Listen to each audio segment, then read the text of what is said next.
पहले आपको बताएंगे कि जम्मू कश्मीर के अंदर कैसे जम्मू कश्मीर पुलिस हो, सेना हो, सीआरपीएफ हो, बाकी तमाम एजेंसियां मिलकर इस समय ऑपरेशन चला रही है। और एंटी मिलिटेंट ऑपरेशंस में एक और सफलता आज सुबह सुबह मिली सुरक्षा बलों को। यह कार्रवाई चल रही थी दक्षिण कश्मीर के अंदर। शुरुआत इसी बड़ी खबर के साथ कि कुलगाम जिले में, जहां पर हड्डी गांव के इलाके के अंदर बताया जाता है कि सूचना मिली थी जम्मू कश्मीर पुलिस, सीआरपीएफ और सेना को, जिसके बाद कार्रवाई यहां पर अंजाम दी गई। सर्च ऑपरेशन एनकाउंटर में जाकर बदला और 2 से 4 जुलाई के बीच 2 युवाओं ने हथियार उठाए थे, यानी 2 आतंकी जिनको सिर्फ अभी 72 घंटे भी नहीं हुए थे, आतंकी संगठनों में मिल गए थे। उन्होंने हथियार डालने का फैसला किया और सरेंडर कर दिया सुरक्षा बलों के सामने। बड़ी खबर दक्षिण कश्मीर के कुलगाम से 2 युवाओं ने, जिनने हथियार उठाए थे, आतंकी बन गए थे और दोनों को अब पकड़ा गया है। हालांकि दोनों ने सरेंडर किया है, लेकिन दोनों से हथियार, भारी मात्रा में AK-47 राइफल भी बताई जा रही है जो पुलिस के हाथ लगी है।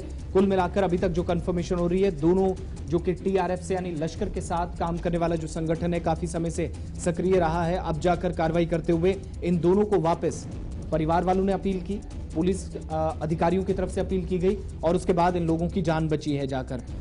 दोनों की पहचान कफील और इसके साथ साथ बताया जाता है कि कफील का बहुत करीबी ये दोनों ने, एक ने 2 जुलाई को और 3 जुलाई को उसके बाद छुट्टी होती है। 4 जुलाई को एक और युवा हथियार उठाता है, वो भी आतंकी गतिविधियों में लिप्त हो जाता है, आतंकी संगठन के साथ आधिकारिक तौर पर जुड़ जाता है। लेकिन कार्रवाई जब हुई है, सर्च ऑपरेशन एनकाउंटर में जाकर तब्दील हुआ और अब इन दोनों को सरेंडर करने के लिए मजबूर किया गया है। माता पिता इनके बुलाए गए, इसके अलावा परिवार के बाकी सदस्यों को भी यहां बुलाया गया था। तस्वीरें आपके सामने उस घर की जहां पर इन दोनों ने सर्च ऑपरेशन के दौरान, एनकाउंटर जब शुरू हुआ तो सबसे पहले फायर यहीं से ओपन किया गया।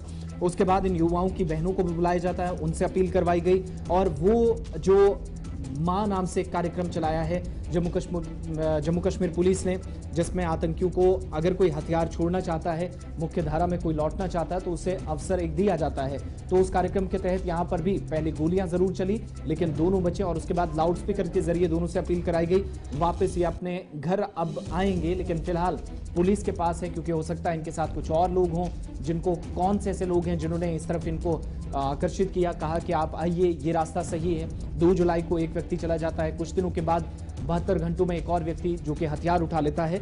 लेकिन ये बड़ी सफलता अपने आप में। सर्च ऑपरेशन तो एनकाउंटर में चेंज हुआ था, शायद दोनों की आज मौत भी हो सकती थी, लेकिन पेरेंट्स की तरफ से, पुलिस अधिकारियों की तरफ से, राष्ट्रीय राइफल्स के जो जवान हैं जो कार्रवाई यहां पर कर रहे थे, उन्होंने जैसे लाउड स्पीकर का सहारा लेकर इन युवाओं को वापस आने के लिए कहा।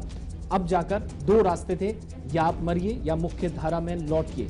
तो उसमें से एक फैसला ये हुआ कि दोनों आतंकी सरेंडर करेंगे।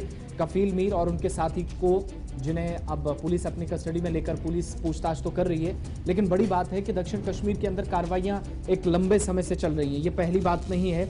कश्मीर घाटी को जब आप देखते हैं, ओवरऑल स्थिति का आंकलन करते हैं, तो पता चलता है कि दक्षिण कश्मीर आतंकवाद का अड्डा बन गया था, क्योंकि इसी साल पहले 5 महीनों के दौरान खासतौर से सुरक्षा एजेंसियों ने जो कार्रवाइयां की हैं, 59 आतंकवादी विभिन्न ऑपरेशंस के दौरान मारे गए। जबकि मध्य और उत्तरी कश्मीर की बात करें तो 31 आतंकी इन इलाकों में मारे गए। 121 के आसपास जो आधिकारिक आंकड़ा है पुलिस का या IGP कश्मीर का, जिसमें अभी तक बताया गया कि कितने ऑपरेशंस के दौरान कितने लोगों की मौत हुई, इनमें कौन से आतंकी ऐसे थे जो पाकिस्तान से आए थे और कौन से थे जो स्थानीय युवा थे और पाकिस्तान के इशारों पर काम कर रहे थे।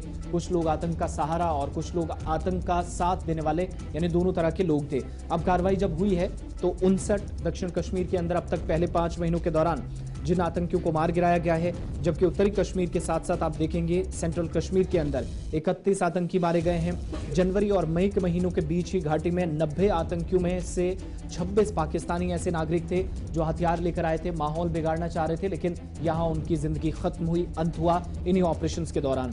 इसी तरीके से पिछले वर्ष की तुलना में देखें तो ये आंकड़ा बहुत अधिक माना जाता है। 100 आतंकवादी जो ऑपरेशंस चले, इन ऑपरेशंस के दौरान मारे गए।